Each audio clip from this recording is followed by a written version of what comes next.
আমরা শুরু করতে চলেছি একটি নতুন চ্যাপ্টার। তো আজকের আমাদের যে নতুন চ্যাপ্টার, সেই চ্যাপ্টারটির নাম হচ্ছে অভিব্যক্তি ও অভিযোজন। একটি মস্ত বড় চ্যাপ্টার। এই চ্যাপ্টারটি আমরা আজকে শুরু করতে চলেছি। তো আজকের চ্যাপ্টারে আমরা যা যা জানবো, আমাদের চ্যাপ্টারের নাম অভিব্যক্তি এবং অভিযোজন। এই চ্যাপ্টারটির আজকে বেসিক ক্লাস, আজকে খুব অল্প সময় ক্লাস হবে। এই চ্যাপ্টারটির মধ্যে আজকে আমরা প্রবেশ করব এবং পরের দিনের ক্লাস থেকে আমরা চ্যাপ্টারটিকে ডিটেলসে বোঝা চালু করব। তো আজকে আমরা যেটা জানবো, অভিব্যক্তি এবং অভিযোজন চ্যাপ্টারের ডিটেলস সম্বন্ধে জানবো। ডিটেলস সম্বন্ধে ডিটেলসের বেসিক জিনিসগুলো, আমাদের এই চ্যাপ্টারের ডিটেলস সম্বন্ধে জানার জন্য যে বেসিক জিনিসগুলো, সেই বেসিক জিনিসগুলো আজকের ক্লাসে জানবো। তো আমাদের আজকের চ্যাপ্টারের নাম হচ্ছে অভিব্যক্তি ও অভিযোজন। অভিব্যক্তি এবং অভিযোজন এই চ্যাপ্টারটি আজকে আমরা শুরু করছি। তো আজকের আমাদের যে টপিক, সেটা হচ্ছে অভিব্যক্তির ধারণা এবং জীবনের উৎপত্তি। অভিব্যক্তির ধারণা সম্বন্ধে জানবো এবং জীবনের উৎপত্তি। এই জীবনের উৎপত্তির আজকে আমরা বেসিক জিনিসটা জানবো। বেসিক জিনিসটা ডিটেলসে বোঝাতে গেলে, একটা ক্লাসে বোঝাতে গেলে অনেক চাপ হয়ে যাবে। তাই জন্য আজকে আমরা জীবনের উৎপত্তির যে বেসিক জিনিসগুলো, সেই বেসিক জিনিসগুলো জানবো। এবং এই অভিব্যক্তির ধারণা, অভিব্যক্তি কী, অভিব্যক্তি এবং অভিযোজন, আজকে আমরা চালু করছি অভিব্যক্তি এবং অভিযোজন। কিন্তু অভিব্যক্তি মানে কি আর অভিযোজন মানে এটা আলাদা টপিক আছে। আমরা সেই টপিকে গিয়ে অভিযোজন মানেটা বুঝবো। কিন্তু আজকে আমরা যে অভিব্যক্তিটা চালু করছি, তাই অভিব্যক্তিটার মানে জানতে হবে, অভিব্যক্তিটার অর্থ জানতে হবে। তো চলো আজকের ক্লাসটি শুরু করি। তো আজকের ক্লাসের আমাদের প্রথম টপিক কী আছে? আমাদের প্রথম টপিক হচ্ছে অভিব্যক্তি ও অভিব্যক্তির ধারণা। আমাদের প্রথম টপিক হচ্ছে অভিব্যক্তির ধারণা। অভিব্যক্তি কথাটির অর্থ কী? এই যে অভিব্যক্তি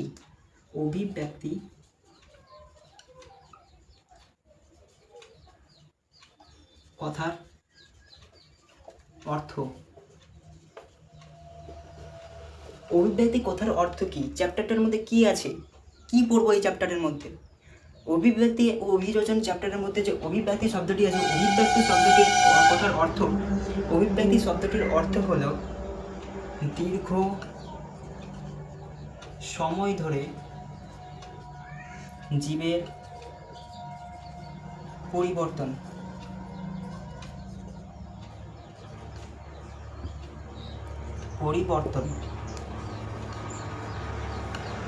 অভিব্যক্তি মানে হচ্ছে পরিবর্তন, দীর্ঘ সময় ধরে জীবের পরিবর্তন।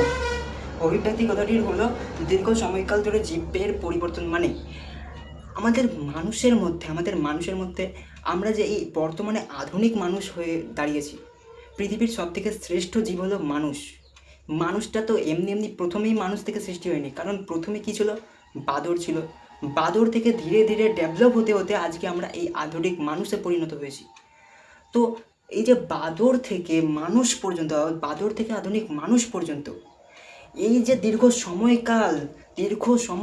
দীর্ঘ শতাব্দী ধরে চলে আসছে, দীর্ঘ শতাব্দী ধরে পরিবর্তন হতে হতে আসছে, এই পরিবর্তনটাকেই বলা হচ্ছে অভিব্যক্তি। মানে কি? দীর্ঘ সময় ধরে পরিবর্তন করছে, সঙ্গে সঙ্গে কিন্তু পরিবর্তন হয়ে যায়নি, একদিনে পরিবর্তন হয়ে যায়নি। দীর্ঘ সময় ধরে চলতে আজকে আমরা এই মানুষ হয়ে দাঁড়িয়েছি। তো এইভাবে প্রতিটা জীব, প্রতিটা প্রাণী, প্রতিটা উদ্ভিদের এরকম পরিবর্তন করতে থাকছে। এই যে আমরা বর্তমানে এই মানুষ আছি, বাদর থেকে এই আজকে আধুনিক মানুষে দাঁড়িয়েছি, এই আধুনিক মানুষটাও দীর্ঘ সময় পার করে অন্য কিছুতে পরিণত হয়ে যাবে। এই যে আমরা আমাদের এই গঠনটা, এখন আমাদের মানুষের যে গঠনটা আছে, এটাই যে থাকবে এটার কোনো গ্যারান্টি নেই। কারণ অভিব্যক্তি মানে পরিবর্তন হতে আছে সব কিছুরই, আম গাছের, জাম গাছের, সব কিছুরই পরিবর্তন ঘটতে থাকছে। এরা পরিবর্তন হতে হতে এক সময় মানে পরিবর্তন হয়ে নতুন জীবের সৃষ্টি করবে। তো অভিব্যক্তি মানে হচ্ছে দীর্ঘ সময় ধরে কোনো জীবের পরিবর্তন। তো অভিব্যক্তির সংজ্ঞাটা কি লিখবো আমরা?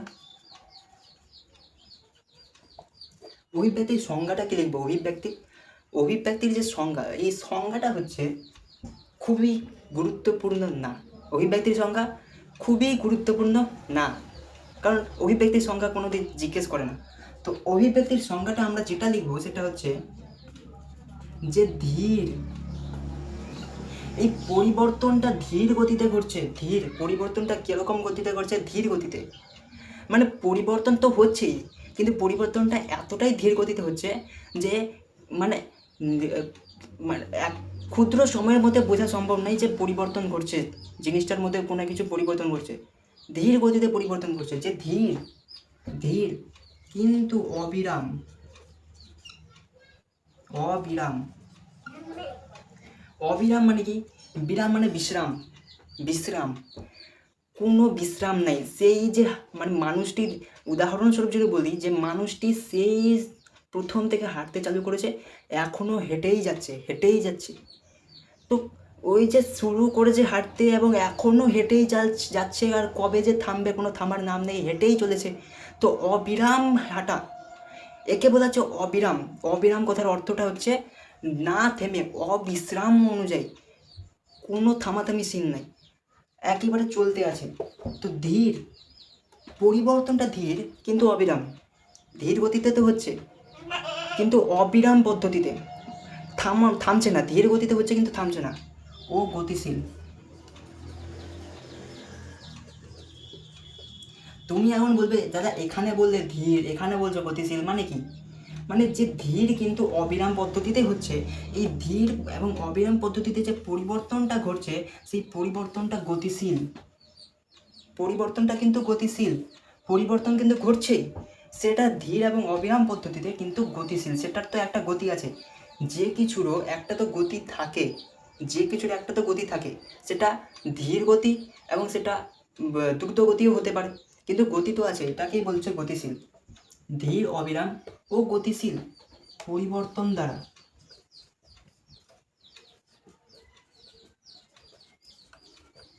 ধীর, অবিরাম ও গতিশীল পরিবর্তন দ্বারা সরলতর জীব থেকে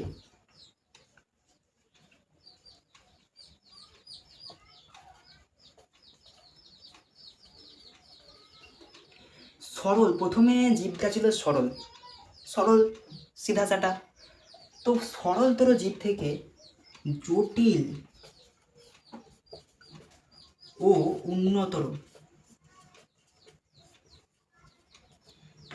জটিল ও উন্নতর, জীবটা সরল থেকে জটিল তো হলো, কিন্তু জটিলের সঙ্গে সঙ্গে সেটার উন্নতিও ঘটলো, জটিল ও উন্নতর জীবের, জটিল ও উন্নতর জীবের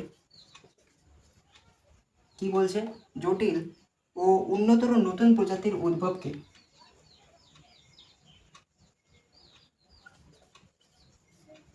নতুন প্রজাতির উদ্ভবকে বলা হয়, উদ্ভবকে বলে অভিব্যক্তি।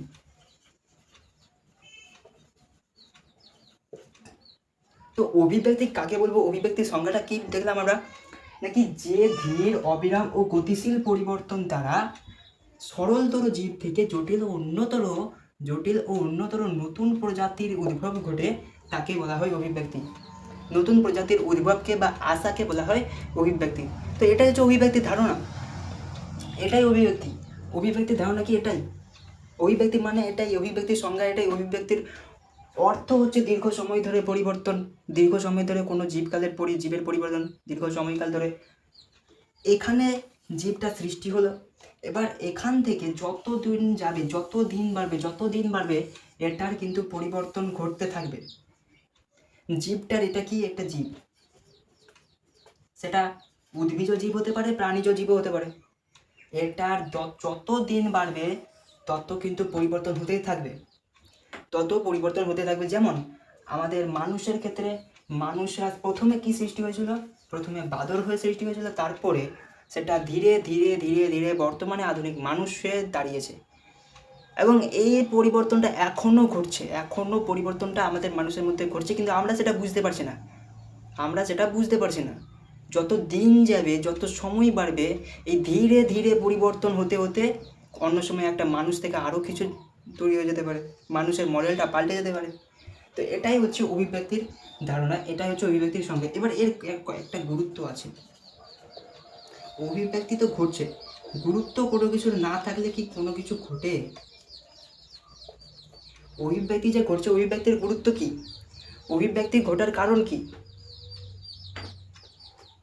তো অভিব্যক্তির গুরুত্ব যেটা অভিব্যক্তির একটা গুরুত্ব হচ্ছে নতুন জীব প্রজাতির সৃষ্টি। নতুন জীব প্রজাতির সৃষ্টি।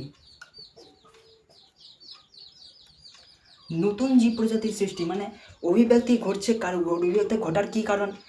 নতুন জীব প্রজাতির সৃষ্টি ঘটছে।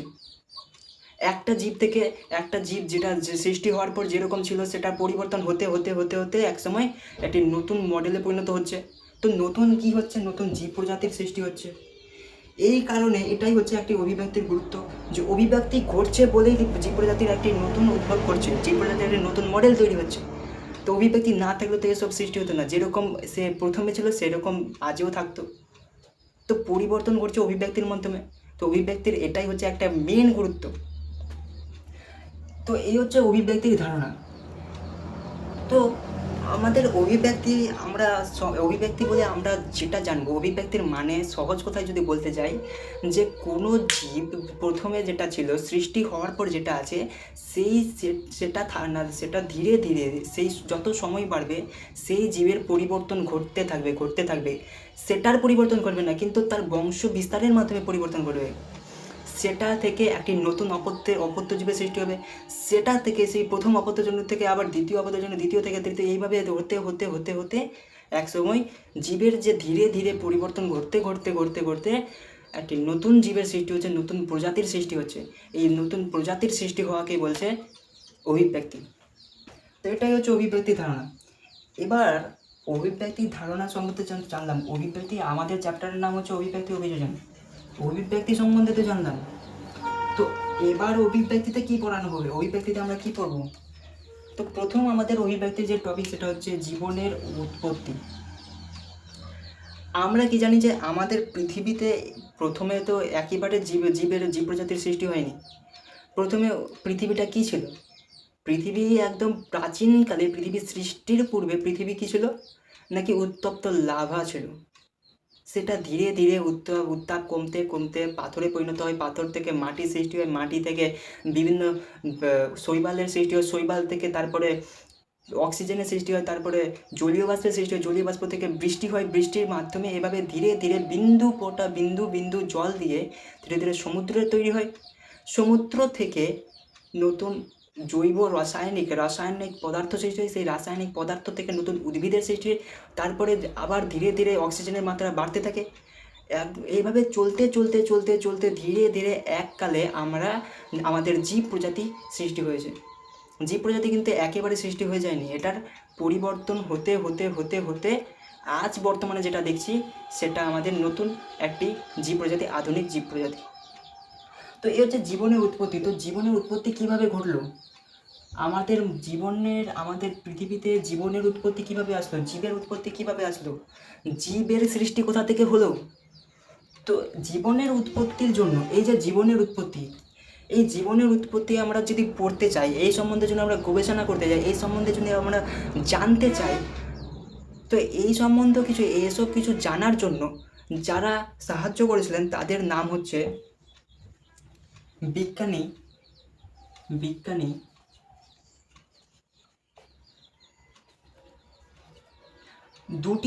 দুজন বিজ্ঞানী সম্বন্ধে আমরা জানব, যাদের প্রথম জনের নাম হচ্ছে, যিনি একজন রাশিয়ান বিজ্ঞানী, আলেকজান্ডার ওপারিন।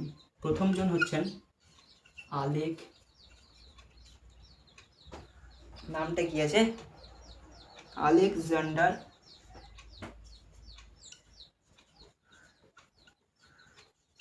ওপারিন।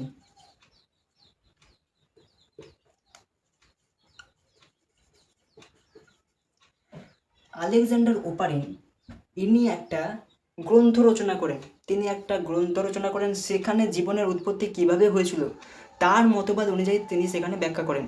তো তার সেই গ্রন্থটার নাম হচ্ছে দি origin of life. The origin of life on earth. বিজ্ঞানী আলেকজান্ডার ওপারিন তিনি একটি গ্রন্থ রচনা করেন যার নাম হচ্ছে দি origin of life on earth. তিনি এই গ্রন্থে জীবনের উৎপত্তি কীভাবে ঘটেছিল তার মতবাদ অনুযায়ী তিনি ব্যাখ্যা করেন। কীভাবে জলের সৃষ্টি, বৃষ্টির সৃষ্টি হয়, সমুদ্রের সৃষ্টি হয়, সেখান থেকে জৈব রাসায়নিক পদার্থ থেকে শৈবাল, উদ্ভিদ, সেখান থেকে নতুন নতুন জীব প্রজাতির সৃষ্টি হলো, কীভাবে হলো তিনি এই গ্রন্থের মধ্যে নিজের মতবাদ অনুযায়ী ব্যাখ্যা করেন। বিভিন্ন পরীক্ষা নিরীক্ষার মাধ্যমে তিনি ব্যাখ্যা করেন। আর দ্বিতীয় যে বিজ্ঞানীর নাম, দ্বিতীয় যিনি, তিনি হলেন, তিনার নামটা হচ্ছে J.B.S. হ্যালডেন। J.B.S.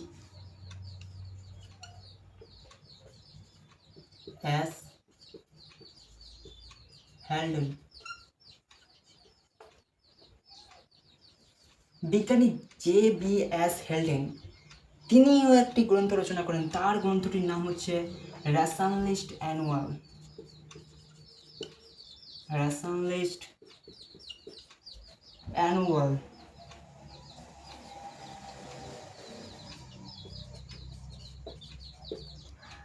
বিজ্ঞানী J.B.S. হ্যালডেন রেশনালিস্ট অ্যানুয়াল নামে তিনিও একটি গ্রন্থ রচনা করেন।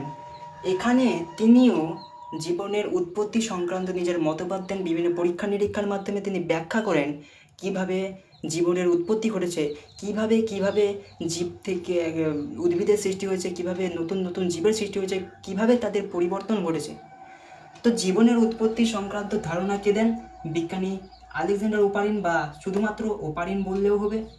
এবং বিজ্ঞানী J.B.S. হ্যালডেন বা হ্যালডেন, বিজ্ঞানী ওপারিন এবং বিজ্ঞানী হ্যালডেন, এই দুজন বিজ্ঞানী জীবনের উৎপত্তি সংক্রান্ত নানাবিধ পরীক্ষার মাধ্যমে তিনি জীবনের উৎপত্তি সংক্রান্ত ব্যাখ্যা দেন। তাদের ব্যাখ্যাকে বলা হয় ওপারিন হ্যালডেন মতবাদ। ওপারিন, তাদের মতবাদ, তারা কি করেছিলেন? তারা তো জীবনের উৎপত্তির মতবাদ দিয়েছিলেন, কিভাবে জীবনের উৎপত্তি হয়েছে। তো তাদের মতবাদকে বলা হয় ওপারিন হ্যালডেন মতবাদ। তাদের এই মতবাদকে বলা হয় ওপারিন হ্যালডেন মতবাদ। তারা এই মতবাদকে ব্যাখ্যা করেছিলেন বিভিন্ন কয়েক ধাপের মাধ্যমে। তাদের মতবাদ অনুযায়ী, বিজ্ঞানী ওপারিন এবং হ্যালডেনের মতবাদ অনুযায়ী, তারা তো জীবনের উৎপত্তির মতবাদ দিয়েছিলেন। তো কি মতবাদ দিয়েছিলেন? তাদের মতবাদ অনুযায়ী জীবনের উৎপত্তি কিভাবে ঘটেছিল, জীবনের উৎপত্তি কিভাবে ঘটেছে। তো তাদের মতবাদ অনুযায়ী 4টি ধাপে জীবনের উৎপত্তি ঘটেছে। প্রাণের সৃষ্টির বিভিন্ন ধাপ। প্রাণের সৃষ্টির বিভিন্ন ধাপ কি? তিনাদের মতে 4টি ধাপে জীবের বা জীবনের 4টি ধাপে জীবনের উৎপত্তি ঘটে। তাদের মতবাদ অনুযায়ী 4টি ধাপে, বিজ্ঞানী ওপারিন এবং হ্যালডেনের মতবাদ অনুযায়ী 4টি ধাপে জীবনের উৎপত্তি ঘটে। মানে এক এক করে আমাদের জীবনে যে উৎপত্তি ঘটেছে সেটা বিভিন্ন ধাপে সৃষ্টি হয়েছে। যে প্রথম যে ধাপ, সেই ধাপ থেকে দ্বিতীয় ধাপে সৃষ্টি হলো, দ্বিতীয় ধাপ থেকে তৃতীয়, তৃতীয় থেকে চতুর্থ। এই চতুর্থ ধাপের মাধ্যমে, চতুর্থ ধাপটি অভিব্যক্তির মাধ্যমে ডেভেলপ হতে হতে আজকে এখানে এসে পৌঁছেছে। তো প্রথম যে ধাপ, তাদের মতবাদ অনুযায়ী প্রথম ধাপটির নাম হচ্ছে পৃথিবীর উৎপত্তি ও তার প্রাচীন পরিবেশ। পৃথিবীর উৎপত্তি ও তার প্রাচীন পরিবেশ। পৃথিবীর উৎপত্তি ও প্রাচীন পরিবেশ, তিনারা বলেছিলেন যে 4টি ধাপে জীবনের উৎপত্তি ঘটেছে। তো প্রথম ধাপটা কি? প্রথম ধাপটা হচ্ছে পৃথিবীর উৎপত্তি ও প্রাচীন পরিবেশ, তার প্রাচীন পরিবেশ। পৃথিবী যদি সৃষ্টি না হয় তো জীবনের কোথা থেকে সৃষ্টি হবে? হ্যাঁ, ওই জন্য প্রথম ধাপটা হচ্ছে পৃথিবীর উৎপত্তি ও তার প্রাচীন পরিবেশ, খুবই সোজা। দ্বিতীয় ধাপটা হচ্ছে জীবনের রাসায়নিক উৎপত্তি বা কেমোজেনি। জীবনের রাসায়নিক উৎপত্তি বা কেমোজেনি।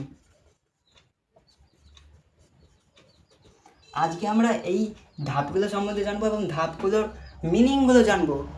ধাপগুলো সম্বন্ধে ডিটেলস আমরা পরের ক্লাসে জানবো। এটা হচ্ছে দ্বিতীয় ধাপ হচ্ছে জীবনের রাসায়নিক উৎপত্তি বা কেমোজেনি। একেই বলা হচ্ছে কেমোজেনি। রাসায়নিক উৎপত্তি মানে কি, জীবনের যে উৎপত্তি হয়েছে, জীবের যে সৃষ্টি হয়েছে, সেটা প্রথমে রাসায়নিক পদার্থ থেকে সৃষ্টি হয়েছে। সেটা প্রথমে একটা রাসায়নিক পদার্থ সৃষ্টি হলো, সেই রাসায়নিক পদার্থের মাধ্যমে নতুন জীবের সৃষ্টি হয়েছে। তো জীবনের সেই রাসায়নিক পদার্থকে কী বলা হয়, সেই রাসায়নিক পদার্থটাকে বলা হচ্ছে জীবনের রাসায়নিক পদার্থ, কারণ সেখান থেকে জীবনের সৃষ্টি হয়েছে। তো প্রথমে জীবনের রাসায়নিক পদার্থের উৎপন্ন হলো, জীবনের রাসায়নিক উৎপত্তি। 3 নম্বর ধাপটা বলছে প্রাণের জৈবিক বিবর্তন বা বায়োজেনি। প্রাণের জৈবিক বিবর্তন বা বায়োজেনি। এবার প্রাণের জৈবিক বিবর্তন করছে, এটা ছিল রাসায়নিক উৎপত্তি।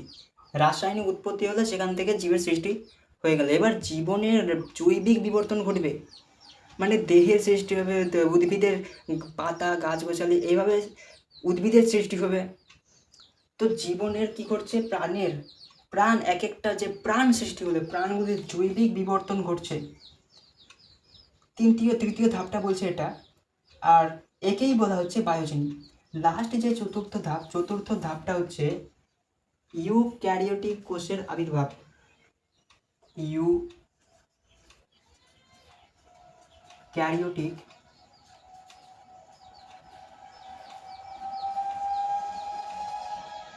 কোষের আবির্ভাব।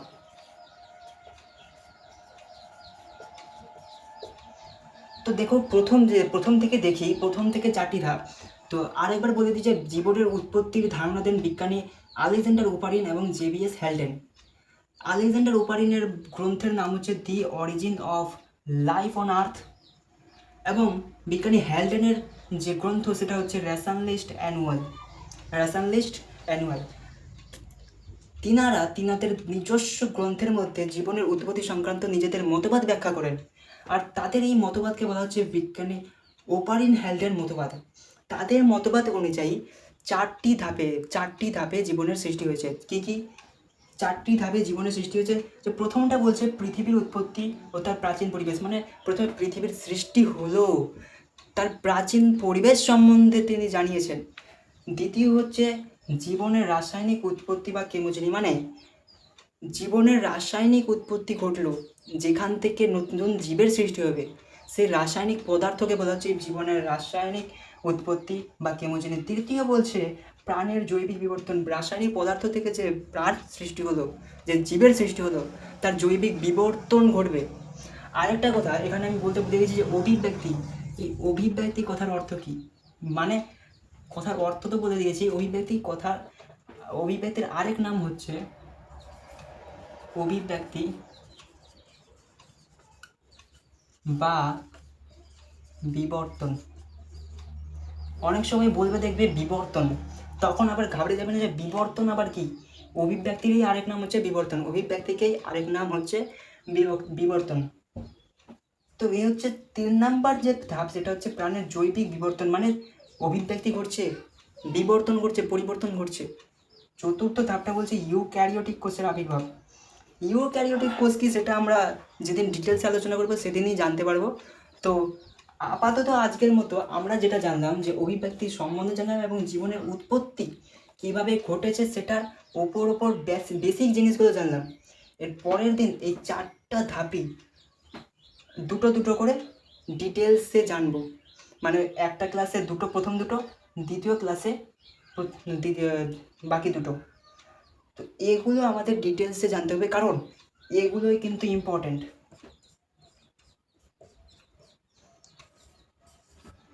এই 4টি ধাপ ইম্পর্টেন্ট, এই 4টি ধাপ কিন্তু খুবই গুরুত্বপূর্ণ, এখান থেকেই প্রশ্ন আসবে। 4টি ধাপ থেকেই প্রশ্ন আসবে, এখান থেকে বিভিন্ন শর্ট কোশ্চেন, বড় কোশ্চেন যা বলুন এখান থেকে আসার চান্স অনেক। বাকি টপিকগুলো থেকেও আসবে, কিন্তু এই টপিকটাও কিন্তু গুরুত্বপূর্ণ, ভীষণ গুরুত্বপূর্ণ। তো এই টপিকগুলো আমরা এর পরের দিনের ক্লাসে ভালোভাবে জানবো। আপাতত আজকে আমরা বেসিক জিনিসগুলো জানলাম, অভিব্যক্তি অভিযোজন চ্যাপ্টারটির মধ্যে প্রবেশ করলাম। তো আজকের ক্লাসে আমাদের এতটাই। আজকের ক্লাসে কোথাও যদি বুঝতে অসুবিধা থাকে তো আমাকে জিজ্ঞেস করতে পারো। আর চ্যানেলে যারা নতুন আছে চ্যানেলটিকে সাবস্ক্রাইব কিন্তু অবশ্যই করে নেবে, না হলে ক্লাসগুলো প্রতিনিয়ত পাবে না। ক্লাসগুলো কিন্তু প্রতিনিয়ত করতে হবে। তো আজকের ক্লাস আমরা এতটাই, আবার দেখা হচ্ছে আবার পরের ক্লাসে। পরের ক্লাসে আমরা কী নিয়ে আলোচনা করব? এই 4টি ধাপ সম্বন্ধে আলোচনা করব। 4টি ধাপ একেবারে নাও হতে পারে, দুটো দুটো করে আলোচনা করব। ভালোভাবে বুঝবে, একদম গভীরে প্রবেশ করে একদম খুঁটির নাটের এখান থেকে যা যা কোশ্চেন আসতে পারে সেগুলো জানবো। তো আজকে এখানে এন্ড করছি। ভালো থেকো সবাই, সুস্থ থেকো।